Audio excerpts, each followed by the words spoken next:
Sud Radio, le grand matin week-end, 7h-10h, Maxime Liédo. 7h44 sur Sud Radio, on vous explique ce matin, vigilance, parce que bientôt le changement sur les impôts. Bonjour Jean-Philippe Delsol. Ah, pardon, excusez-moi, bien sûr, à 7h45, c'est d'abord la chronique de la planète. Comment va la planète avec vous, mon cher Nicolas Pereira? Bonjour. Bonjour Maxime. Merci beaucoup d'être avec nous et joyeux dimanche pascal en ce dimanche 5 avril. Ravi de vous retrouver donc pour cette nouvelle chronique, rendez-vous hebdomadaire, bien sûr comme d'habitude pour évoquer les solutions concrètes qui participent à la transition écologique, transition et solutions la plupart du temps françaises. Et aujourd'hui vous allez nous parler de champignons et d'agriculture. Effectivement, aujourd'hui zoom sur un secteur clé, l'agriculture, responsable de près d'un quart des émissions mondiales de CO2 et sur une jeune pousse française qui montre la voie. Alors rentrons dans les détails. L'agriculture, c'est donc 24% des émissions mondiales de CO2. C'est la FAO qui le détaille dans un rapport de 2023. Et en France, plus précisément, le secteur représente 21% des émissions nationales. Et là, c'est l'ADEME qui mesure et publie ce chiffre. À ces émissions s'ajoutent des émissions cachées ou des impacts moins visibles de l'agriculture, notamment l'utilisation massive des engrais azotés, la déforestation importée pour nourrir le bétail ou encore le gaspillage alimentaire, qui sont autant d'éléments qui participent à l'impact environnemental de notre agriculture. Et pourtant, nous devons nourrir une population mondiale en croissance. Alors comment est-ce qu'on concilie production alimentaire et préservation de la planète ? La réponse pourrait bien venir de l'innovation et des champignons. Alors vous avez quand même l'habitude de nous surprendre, mais en ce dimanche matin, des champignons pour lutter en réalité contre le réchauffement climatique, c'est assez étonnant. Comment vous l'expliquez, de quoi il s'agit concrètement ?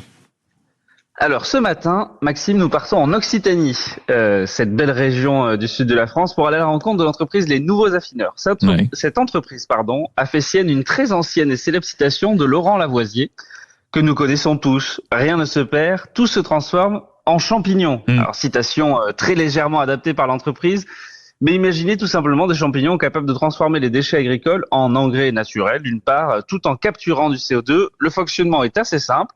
L'entreprise récupère des déchets agricoles, du marc de café, drèche de bière, de la paille, etc. et les mélange à des souches de champignons sélectionnées avec soin. En quelques semaines, les champignons décomposent ces déchets et produisent un compost ultra riche, sans produits chimiques. Cerise sur le gâteau, ce processus stocke du CO2 de manière assez massive dans le sol, au lieu d'en émettre, donc un double résultat vraiment à la hauteur de la fameuse citation. Ça semble quand même assez prodigieux. Est-ce que en termes de résultats, c'est à la hauteur de ce que vous nous décrivez ? Maxime, sans mauvais jeu de mots, je dirais que les résultats poussent comme des champignons. En seulement 2 ans, c'est le cas de le dire, les nouveaux affineurs ont recyclé plus de 500 tonnes de déchets en seulement 2 ans, je précise.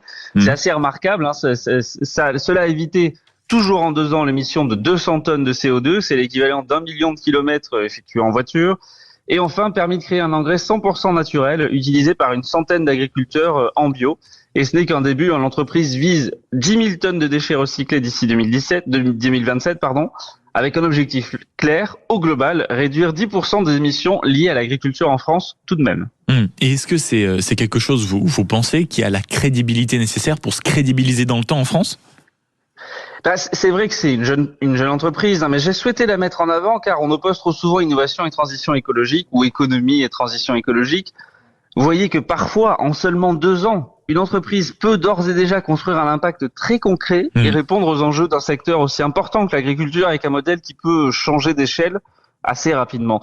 C'est une solution française, ça décolle très vite et on lui souhaite donc continuer sur cette lancée et cette chronique, j'espère, l'y aidera. Merci beaucoup mon cher Nicolas Pereira et merci beaucoup d'être avec nous chaque week-end, président du World Impact Summit, pour nous présenter comme quoi dans un pays où on dit que ça va mal tout le temps, des solutions innovantes et ambitieuses. Merci beaucoup d'avoir été avec nous ce matin sur Sud Radio.